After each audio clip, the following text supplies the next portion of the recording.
আমার সেজো ভাই। তার নাম শহীদ মাহবুবুল হাসান। কোথায় অধ্যয়ন করেছিলেন? ও ফেনী আব্দুল হক চৌধুরী কলেজে অনার্স ফাইনাল ইয়ার দিয়েছে আর কি। এই যে গত 17 তারিখ ওর রেজাল্ট বের হয়েছে। 4 তারিখে ফেনীর মহিফালে গুলি খেয়েছে। এরপর 7 আগস্ট চট্টগ্রাম মেডিকেল কলেজে মারা গেছে। কি বলে বের হয়েছে বাসা থেকে?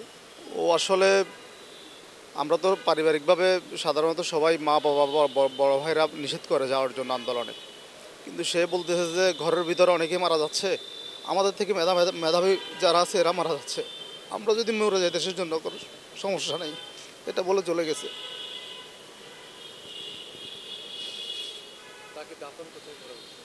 আমাদের গ্রামের বাড়িতে। আপনার কয়? আমরা 4 ভাই। সে কত নম্বর? ও 3 নাম্বার। মা বাবা তো আছে? না, আব্বা নাই। আব্বা 2013 সালে মারা গেছেন। পেশায় শিক্ষক ছিলেন। আমরা ছোট ছিলাম, আমি তখন ইন্টারমিডিয়েটে, ও ছিল ক্লাস 7-এ তখন।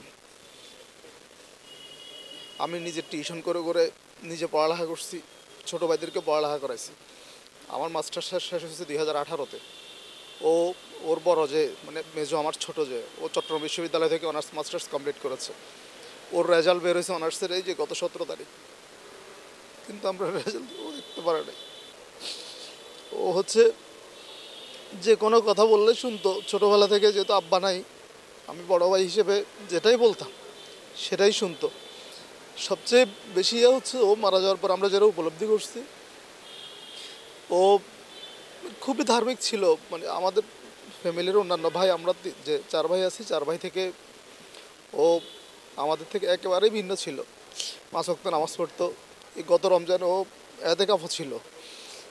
ও যে চলে যাবে হয়তো ওর জানা হয়ে গেছে যেন এই হত্যাগুলোর বিচার হয়, সুষ্ঠু তদন্ত হয়, তাহলে আমরা হয়তো একটু শান্তি পাবো। যদি এর বিচার না হয় তাহলে ভবিষ্যতে আরও ফ্যাসিজম তৈরি হবে, আরও এরকম সন্ত্রাস তৈরি হবে। এই সব হত্যার যদি, গণহত্যার যদি বিচার না হয়, যেগুলোর ডকুমেন্টারি আছে, যেগুলোর ভিডিও ফুটেজ আছে, সন্ত্রাসীরা যে গুলি করছে সেগুলোর ভিডিও আছে, এই হত্যার বিচার যদি না হয় তাহলে আর বাংলাদেশ আমরা স্বাধীন বলে আমরা যে সামনে আগাবো, আমরা যে বৈষম্যহীনের জন্য আমরা যে আন্দোলন করছি, আমাদের ভাইরা শহীদ হয়েছে, এটা আর টিকে থাকবে না।